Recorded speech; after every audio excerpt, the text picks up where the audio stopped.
The realm of Númenor is held to have begun in the 32nd year of the Second Age, when Elros, son of Jar-R-R, ascended the throne in the city of Ar-Meneldur, being then 90 years of age. Thereafter he was known in the scroll of the kings by the name of Tar-Minyatur, for it was the custom of the kings to take their titles in the forms of the Quenya, or High Elven tongue, that being the noblest tongue of the world. And this custom endured until the days of Ar-Adûnakhôr, Tar-Herunúmen. Elros Tar-Minyatur ruled the Númenorians for 400 years and 10. For the Númenorians, long life had been granted, and they remained unwearied for thrice the span of mortal men in Middle-earth. But to Eärendil's son, the longest life of any man was given, and to his descendants a lesser span, and yet one greater than to others even of the Númenorians. And so it was until the coming of the shadow, when the years of the Númenorians began to wane. Elros Tar-Minyatur. He was born 58 years before the Second Age began. He remained unwearied until he was 500 years old, and then laid down his life in the year 442, having ruled for 410 years. Vardamir Nólimon. He was born in the year 61 of the Second Age, and died in 471. He was called Nólimon, for his chief love was for ancient lore, which he gathered from elves and men. Upon the departure of Elros, being then 381 years of age, he did not ascend the throne, but gave the scepter to his son. He is nonetheless accounted the second of the kings, and is deemed to have reigned 1 year. It remained the custom thereafter until the days of Tar-Atanamir that the king should yield the scepter to his successor before he died. And the kings died of free will, while yet in vigour of mind. Tar-Amandil. He was the son of Vardamir Nólimon, and he was born in the year 192. He ruled for 148 years, and surrendered the scepter in 590. He died in 603. Tar-Elendil. He was the son of Tar-Amandil, and he was born in the year 350. He ruled for 150 years, and surrendered the scepter in 740. He died in 751. He was also called Tar-Meneldur, for with his own hand he made many books and legends of the lore gathered by his grandfather. He married late in his life, and his eldest child was a daughter, Silmarion, born in the year 521, whose son was Valandil. Of Valandil came the lords of Anduin, of whom the last was Amandil, father of Elendil the Tall, who came to Middle-earth after the downfall. In Tar-Elendil's reign, the ships of the Númenorians first came back to Middle-earth. Tar-Meneldur. He was the only son and third child of Tar-Elendil, and he was born in the year 543.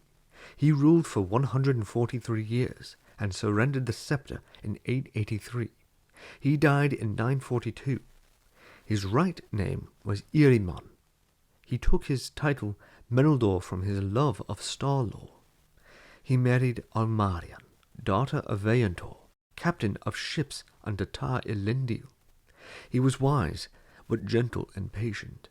He resigned to his son suddenly, and long before due time, as a stroke of policy, in troubles that arose owing to the disquiet of Gil-galad in Lindon, when he first became aware that an evil spirit, hostile to Eldar and Dunedain, was stirring in Middle-earth. Tar-Aldarion. He was the eldest child and only son of Tar-Meneldur, and he was born in the year 700. He ruled for 192 years, and surrendered the scepter to his daughter in 1075. He died in 1098. His right name was Anadil, but he was early known by the name of Aldarion, because he was much concerned with trees, and planted great woods to furnish timber for the shipyards. He was a great mariner and shipbuilder, and himself sailed often to Middle-earth, where he became the friend and counsellor of Gil-galad. Owing to his long absences abroad, his wife Arendis became angered, and they separated in the year 882. His only child was a daughter, very beautiful, Ancalimë. In her favour, Aldarion altered the law of succession, so that the eldest daughter of a king should succeed if he had no sons. This change displeased the descendants of Elros, and especially the heir under the old law, Soronto, Aldarion's nephew, son of his elder sister, Elendil. Tar-Ancalimë. She was the only child of Tar-Aldarion and the first ruling queen of Númenor. She was born in the year 873, and she reigned for 205 years, longer than any ruler after Elros. She surrendered the scepter in 1280 and died in 1285. She long remained unwed, but when pressed by Soronto to resign, in his despite she married, in the year 1000, Halakar, son of Halatan, a descendant of Vardamir. After the birth of her son Anarion, there was strife between Ancalimë and Halakar. She was proud and willful. After Aldarion's death, she neglected all his policies and gave no further aid to Gil-galad. Tar-Anárion. He was the son of Tar-Ancalimë and was born in the year 1003. He ruled for 114 years and surrendered the scepter in 1394. He died in 1404. Tar-Súrion. He was the third child of Tar-Anárion. His sisters refused the scepter.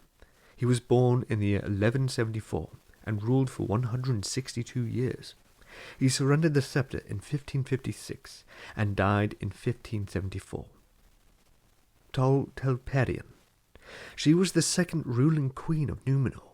She was long-lived, for the women of the Númenorians had the longer life or laid down their lives less easily, and she would wed with no man.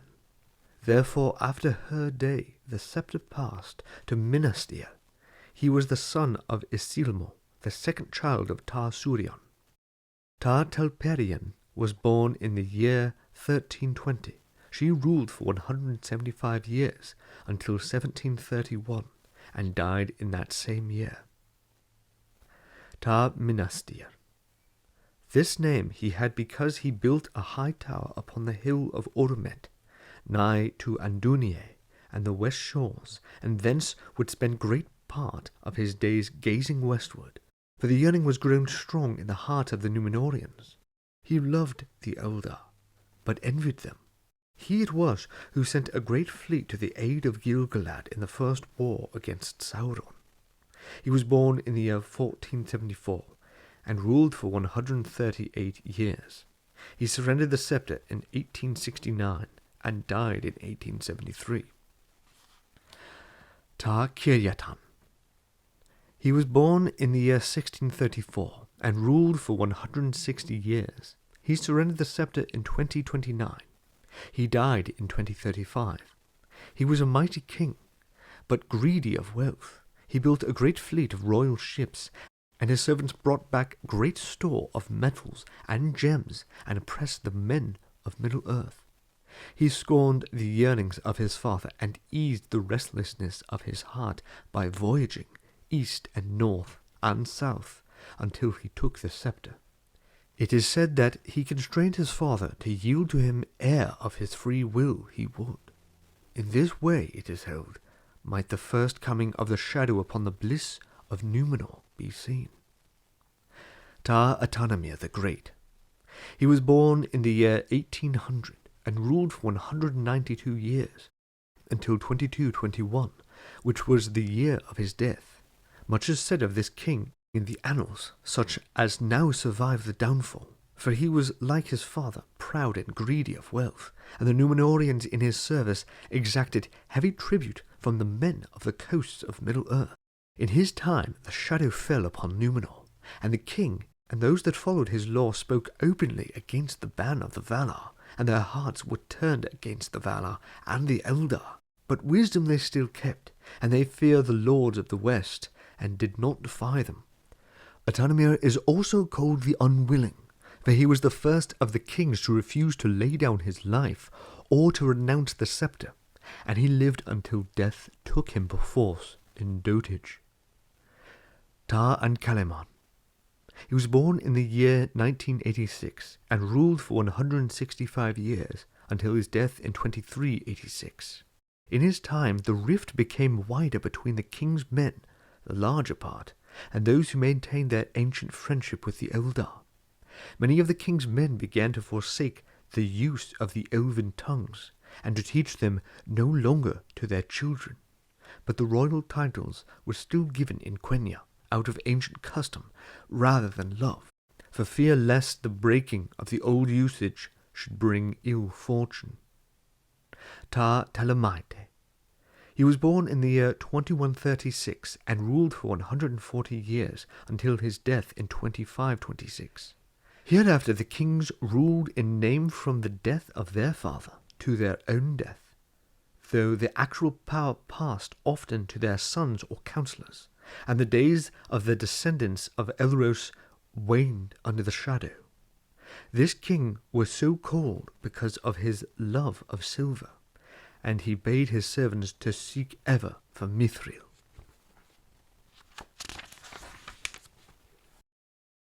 Tar-Vanimeldë. She was the third ruling queen. She was born in the year 2277 and ruled for 111 years until her death in 2637. She gave little heed to ruling, loving rather music and dance, and the power was wielded by her husband Tar-Calmacil, younger than she, but a descendant of the same degree from Tar-Atanamir. Tar-Calmacil took the scepter upon his wife's death, calling himself Tar-Ancalimon, and withholding the rule from his son Ar-Alcarin. Yet some do not reckon him in the line of kings as 17th, and pass to Ar-Alcarin. Tar-Ancalimon was born in the year 2286, and he died in 2657. Tar-Alcarin. He was born in the year 2406, and he ruled for 80 years until his death in 2737, being rightful king for 100 years. Tar-Calmacil. He was born in the year 2516, and he ruled for 88 years until his death in 2825. This name he took, for in his youth he was a great captain and won wide lands along the coasts of Middle-earth. Thus he kindled the hate of Sauron, who nonetheless withdrew and built his power in the east, far from the shores, biding his time. In the days of Tar-Calmacil, the name of the king was first spoken in Ar-Adûnakhôr, and by the king's men he was called Ar-Belzagar. Tar-Ardamin. He was born in the year 2618, and he ruled for 74 years until his death in 2899. His name in Ar-Adûnakhôr was Ar-Abattârik. Ar-Adûnakhôr. Tar-Herunúmen. He was born in the year 2709, and he ruled for 63 years until his death in 2962. He was the first king to take the scepter with a title in the Ar-Adûnakhôr.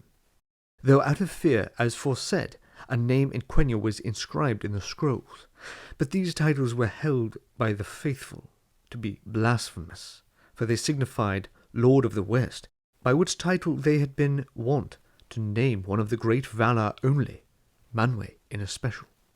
In this reign the elven tongues were no longer used nor permitted to be taught, but were maintained in secret by the faithful, and the ships from Eressëa came seldom and secretly to the west shores of Númenor thereafter.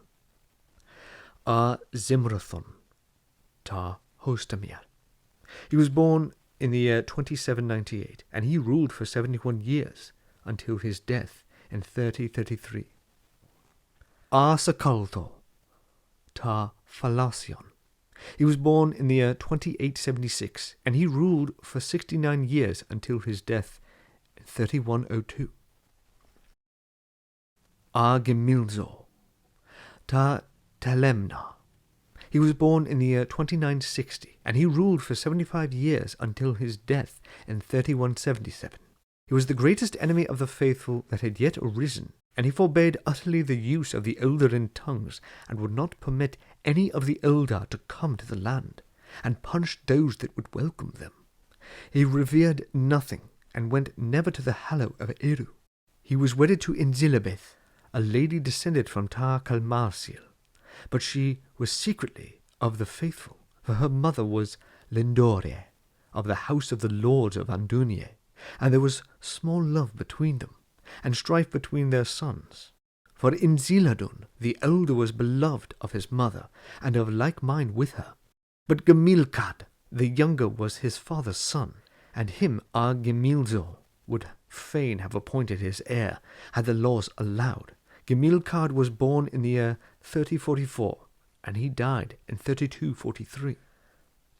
Tar-Palantir, Ar-Inziladun. He was born in the year 3035, and he ruled for 78 years until his death in 3255. Tar-Palantir repented of the ways of the kings before him, and would fain have returned to the friendship of the Eldar and the lords of the west. This name Inziladun took because he was far-sighted both in eye and in mind, and even those who hated him feared his words as those of a true seer.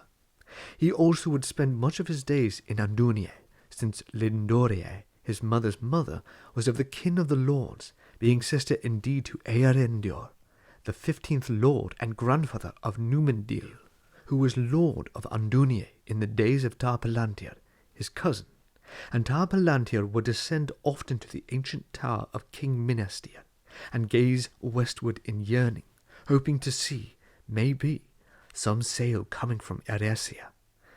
But no ship came ever again out of the west, because of the insolence of the kings, and because the hearts of the most part of the Númenorians were still hardened. For Gimilcad followed the ways of Ar-Gimilzôr, and became leader of the king's party, and resisted the will of Tar-Palantir as openly as he dared, and yet more in secret.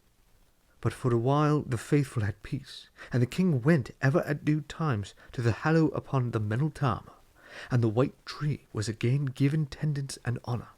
For Tar-Palantir prophesied, saying that when the tree died, then the line of the kings also would perish. Tar-Palantir married late and had no son, and his daughter he named Miriel in the Elven tongue. But when the king died, she was taken to wife by Pharazôn, son of Gimilcad, who was also dead, against her will, and against the law of Númenor, since she was the child of his father's brother. And he then seized the sceptre into his own hand, taking the title of Ar-Pharazôn, Tar-Callion, and Miriel was named Ar-Zimrathôn. Ar-Pharazôn, Tar-Callion, the mightiest and last king of Númenor. He was born in the year 3118, and ruled for 64 years, and died in the downfall in the year 3319, usurping the sceptre of Tar-Miriel, Ar-Zimrathôn. She was born in the year 3117, and died in the downfall. Of the deeds of Ar-Pharazôn, of his glory and his folly, more is told in the tale of the downfall of Númenor, which Elendil wrote, and which was preserved in Gondor.